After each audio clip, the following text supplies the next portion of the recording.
Nggak tahu. Jadi dari kutipan itu bisa dijelasin bahwasanya Ramadan telah hampir berakhir, sisanya adalah emas. Yang dimaksud emas adalah malam Lailatul Qadar, di mana kita dianjurkan untuk meningkatkan ibadah kita, melaksanakan sholat sunnah, apalagi berbuat baik, terus menyayangi teman. Nah, kita ada juga melakukan tindakan-tindakan yang mulia, berakhlakul karimah. Nah, salah satu kegiatan yang mulia di bulan Ramadan, salah satunya tholabul ilmi, mencari ilmu. Ini teman-teman semua cari ilmu nggak sore ini di musola? Ya. Kegiatannya apa berarti? Habis ini ngaji, sama dengerin Kak Laras ya ngomong. Nah, agar ilmu yang disampaikan bermanfaat, terus ibadah kalian diterima, mari awali kegiatan sore hari ini dengan berdoa bersama-sama membaca surat Al-Fatihah. Udah mulai.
Jadi hari ini kakak akan menyampaikan materi mengenai adab terhadap orang tua dan guru. Jadi Kak Laras akan menyampaikan bahwasannya pengertian adab dalam bahasa Arab itu artinya pendidikan atau mendidik. Jadi dapat disimpulkan bahwasannya adab adalah sebuah perilaku yang menunjukkan keharusan dan kebaikan, kesopanan, akhlak untuk mendidik diri sendiri agar menjadi orang yang paham aturan dan tanggung jawab. Jadi adab itu berkaitan dengan akhlak. Sedangkan akhlak dibagi menjadi dua, akhlak baik dan akhlak buruk, yang biasanya dikenal dengan kalimat apa? Ada yang tahu? Saya Kak. Ya, Siva, masih mahmudah dan mahmudah. Ya, akhlak mahmudah dan masmumah. Jadi sama seperti yang telah kakak sampaikan di awal, bahwasanya 10 malam terakhir di bulan Ramadan lakukan perbuatan-perbuatan yang membawa kebaikan dan mendekatkan diri kepada Allah. Tentunya tidak berhenti di sini.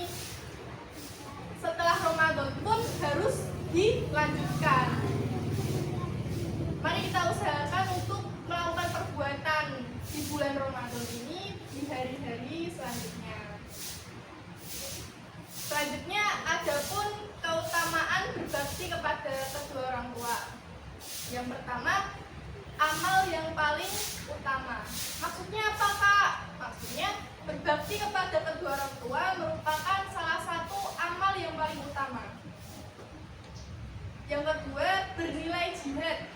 Berbakti kepada kedua orang tua sesuai dengan jihad fisabilillah, sehingga dari beberapa hadis beliau menganjurkan orang yang akan berjihad untuk berbakti kepada kedua orang tuanya. Jadi Rasulullah, kalau ada orang yang bertanya kayak berjihad, gimana ya Rasulullah cara kita berjihad? Rasulullah memerintahkan kita untuk berbakti kepada kedua orang tua, karena itu adalah bentuk kita untuk berjihad. Berjihad fisabilillah. Yang ketiga, berpahala hijrah. Berbakti kepada kedua orang tua juga bernilai hijrah. Ada seorang yang berniat hijrah ke Madinah. Lalu Rasulullah SAW memerintahkan untuk tetap di negaranya dengan tujuan untuk berbakti kepada kedua orang tua. Hijrah pun Rasulullah juga memerintahkan untuk kembali ke negaranya. Diperintahkan kembali ke negara untuk berbakti kepada kedua orang tua, karena itu juga termasuk hijrah. Jadi hijrah nggak perlu jauh-jauh, karena berhijrah terus melakukan perintah kedua orang tua, patuh kepada kedua orang tua, itu termasuk hijrah. Yang keempat, surga di bawah kaki ibu. Udah gak asing ya sama kalimat itu ya? Ya. Jadi ada seorang yang bernama Jahimah itu pernah datang kepada Rasulullah dan dia tuh bertanya kepada Rasulullah, ya Rasulullah, aku ingin berperang dan sungguh aku datang untuk meminta pendapatmu. Lalu Rasulullah menjawab,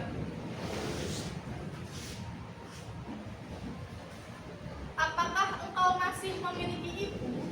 Rasulullah bertanya, dan Jahimah itu menjawab, iya, Jahimah masih memiliki ibu. Maka beliau pun bersabda, Rasulullah bersabda, tetaplah bersamanya, karena sesungguhnya surga ada di kakinya. Hadis riwayat Ibnu Majah dan An-Nasai. Jadi teman-teman, dapat disimpulkan bahwasanya tuh berbakti kepada kedua orang tua tuh nggak ada rugi. Bahkan itu menjadi keutamaan kita sebagai seorang anak untuk berbakti kepada kedua orang tua. Bahwasanya di Al-Quran pun juga tertulis untuk tidak merespon perintah kedua orang tua itu dengan kasar, apalagi dengan kalimat nanti gitu ya. Kalau kalian disuruh gimana? Disuruh ibu, beliin ibu ini, responnya gimana? Ya bu. Kalau ya bu berarti termasuk akhlak baik. Kalau responnya kayak gini gimana? Nanti bu, aku mau main game dulu. Tuh bu, itu termasuk akhlak apa?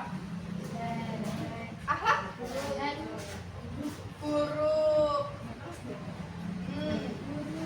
Nah terus mengenai adab kita terhadap seorang guru pun juga ada penjelasannya. Guru merupakan orang berilmu yang harus benar-benar dihormati. Karena darinya kita dapat memperoleh ilmu yang tak terbatas.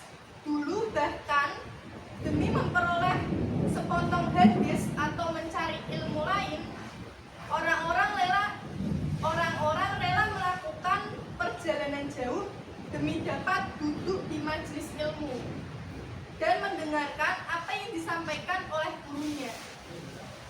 Jadi zaman dulu, mungkin zamannya sahabat atau Rasulullah, orang-orang itu mencari ilmu bahkan harus berjalan kaki berkilo-kilometer.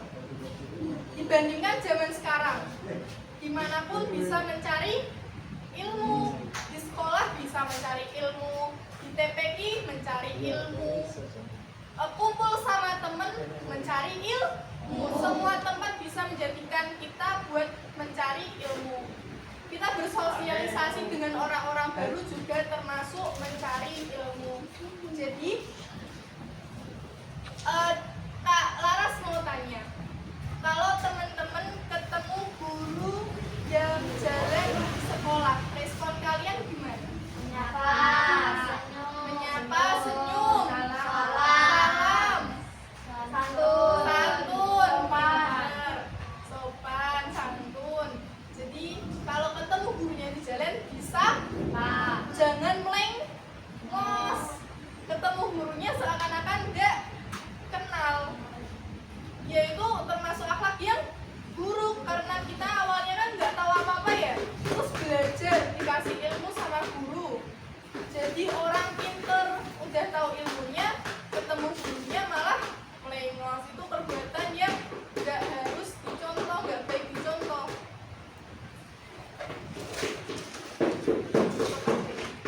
Ya jadi dari penyampaian Kak Laras dapat disimpulkan bahwasanya memiliki akhlak yang baik itu penting, harus diterapkan sedini mungkin, dan mencari lingkungan yang baik itu harus